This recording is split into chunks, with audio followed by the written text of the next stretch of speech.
Bom, minha gente, meu nome é Fernando Diniz e eu estou aqui no canal Pode Marcar para a gente falar aí sobre treinadores para a seleção brasileira depois dessa goleada inacreditável que o Brasil sofreu para a Argentina. Depois que o Brasil sofreu esse 4-1 lá em Buenos Aires, alguma coisa tem que ser decidida. O Dorival Júnior, infelizmente, ele é a pontinha final do iceberg. Iceberg que é composto de um presidente da CBF que entrou lá via uma liminar, ele não é um presidente legitimamente eleito, agora é, mas ele não é um presidente que entrou lá legitimamente eleito. Agora você veja que o Brasil está numa situação ainda complicada, mas deve se classificar nas eliminatórias. Mas antes, eu queria te pedir um favor, deixa aquele like maneiro nos nossos vídeos, comente nos nossos vídeos, por favor, e se não for inscrito, se inscreva no nosso canal Pode Marcar.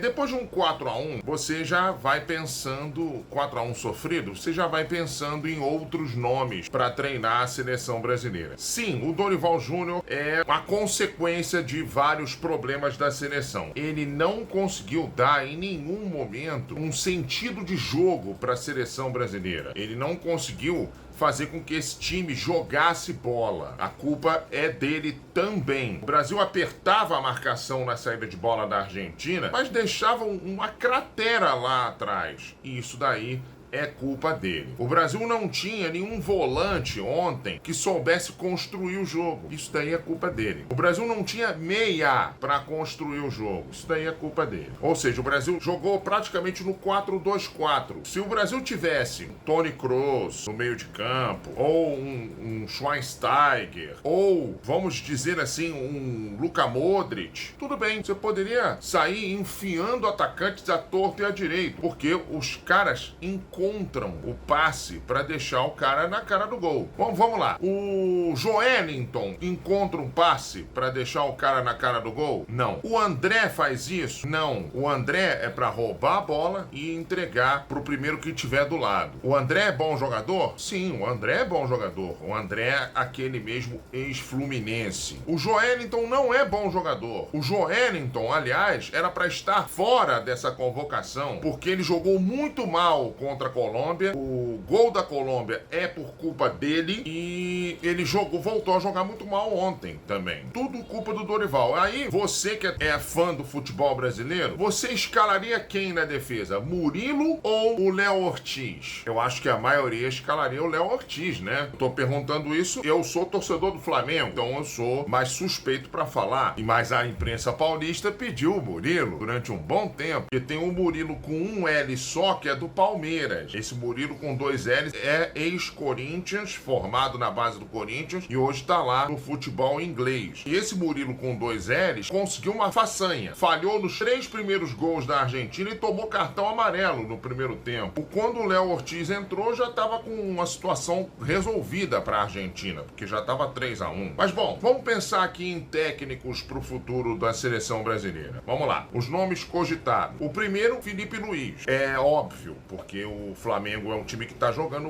o melhor futebol do Brasil atualmente. Tem um problema aí. Felipe Luiz é o mais recente dos treinadores do Brasil. Felipe Luiz começou a ser treinador no ano passado. Ele assumiu o Sub-17, depois o Sub-20, ainda no ano passado, foi campeão mundial Sub-20, e ainda no ano passado ele assumiu o profissional do Flamengo. Ou seja, uma ascensão meteórica do Felipe Luiz. Talvez até não devesse ter sido assim, não fosse o ideal ter sido assim, mas o Flamengo precisou subir o Felipe Luiz o mais rápido possível para que o Flamengo cobrisse o problema da falta do treinador. E o Felipe Luiz foi lá e acabou conseguindo o título da Copa do Brasil. Se ele subisse um pouquinho antes, talvez, quem sabe, não fosse a brigar mesmo pelo título brasileiro até o final. Ou até mesmo, sei lá, brigar pela Libertadores. mas o Flamengo nos últimos anos tem tomado decisões tardias de troca de treinador. Mas não é por ele ser o atual treinador do Flamengo, não. É por conta da inexperiência dele. Não traria o Felipe Luiz para a seleção brasileira agora. Se no Flamengo você já tem uma pressão gigante, você imagina torcedores do Flamengo, do Corinthians, do Palmeiras, do Vasco, do Atlético Mineiro, do Cruzeiro, do Grêmio, do Inter, do Santos, todo mundo junto. É o que significa a seleção brasileira. É uma nação inteira de torcedores ali vidrados acompanhando os jogos da seleção, doidos para que a seleção jogue muito bem e consiga aí vitórias importantes. Então eu não levaria o Felipe Luiz agora. Um treinador que eu também não levaria, mas que eu acho um bom treinador, eu acho o Felipe Luiz bom treinador também, mas eu acho que ele vai elevar o nível dele para a próxima Copa. Ali sim, talvez eu levasse. Um outro treinador que eu acho bom é Rogério Ceni. Rogério Ceni começou a carreira dele bem no Fortaleza, levou o Fortaleza a ser hoje o que é, esse time aí brigando por final de Sul-Americana, tá ali na Libertadores, é muito graças ao trabalho que o Rogério Ceni fez. Claro que também tem parcela importantíssima do Juan Pablo Vojvoda.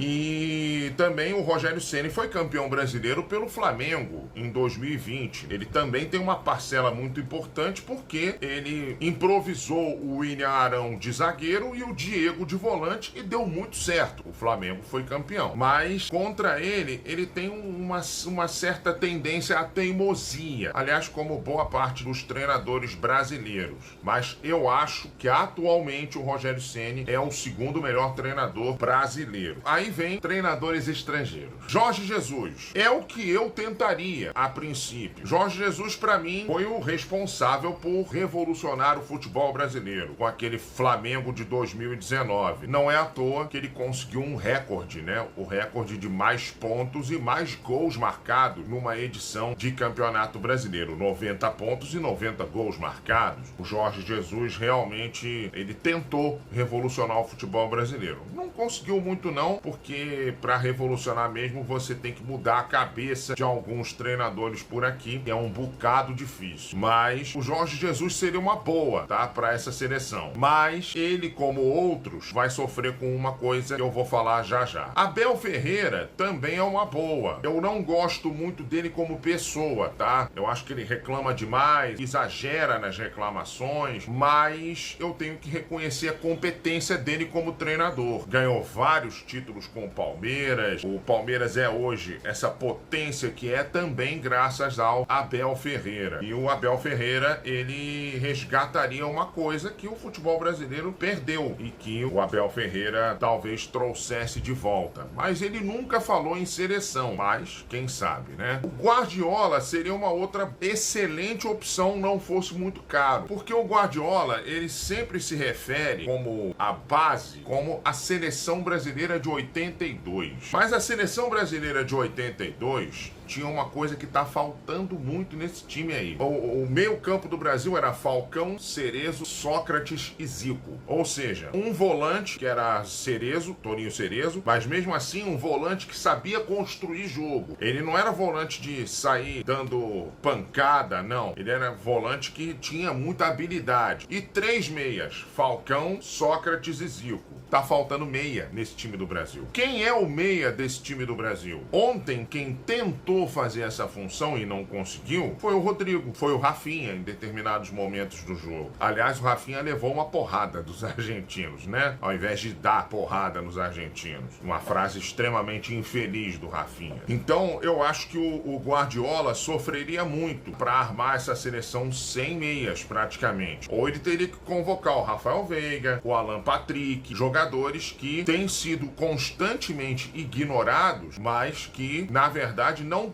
deveriam ser ignorados, não. O Alan Patrick está numa fase muito boa no Internacional. O Rafael Veiga não está numa fase tão boa no Palmeiras, não. O Os técnicos italianos geralmente jogam um pouco mais atrás, guarnecidos na defesa e contra-ataques, transição rápida, vamos dizer assim. Ele tem Vinícius Júnior e Rodrigo ali no ataque e talvez funcionasse melhor assim. E o Real Madrid deles joga mais ou menos assim. Só que tem que o Real Madrid deles tem um meia chamado Jude Bellingham, que joga muita bola, mas muita bola mesmo. Então, aí, de novo, esbarra no mesmo problema. Meia de criação. O Brasil tem que ter um meia de criação. Aliás, o problema aí é maior. A gente sempre fala da falta dos laterais. O Wesley podia começar a ajudar a resolver, mas não jogou bem contra a Argentina. A Argentina engoliu o Brasil, a verdade é essa. Mas a falta dos meias também tá um negócio muito complicado no futebol brasileiro. E aqui não se forma muitos meias de criação. Tem que se formar meia de criação, sim senhor, para poder a bola chegar com qualidade aos atacantes e eles mesmos chegarem na área e finalizarem, para poder serem mais uma opção ofensiva. E vocês, o que vocês acharam dessa goleada da Argentina para cima do Brasil? Aliás, a Argentina, não falta é meia, né? São 3 meias e 2 atacantes. Então, a Argentina é exemplo para o Brasil, taticamente falando, tecnicamente também, em tudo quanto é aspecto. O que vocês acharam desse 4-1 da Argentina para cima do Brasil, hein? A maior derrota na história das eliminatórias do Brasil até agora. Diga aqui nos comentários, comente. E, por favor, chega dando aquele like maneiro nos nossos vídeos. E, por favor, também, se não for inscrito, se inscreva no nosso canal. Pode marcar a sua inscrição, que aí o YouTube entende que o nosso canal, o Pode Marcar, é relevante para mais pessoas. Bom, a gente vai, mas a gente volta, a princípio, na sexta-feira, pra gente falar aí sobre o Campeonato Brasileiro que começa no sábado. Aliás, tem live de pós-jogo Flamengo e Internacional e Fortaleza e Fluminense no sábado. E no domingo tem pós-jogo também de Palmeiras e Botafogo e Vasco e Santos. Primeira rodada do Campeonato Brasileiro é outro assunto aí que eu quero abordar muito com vocês aqui no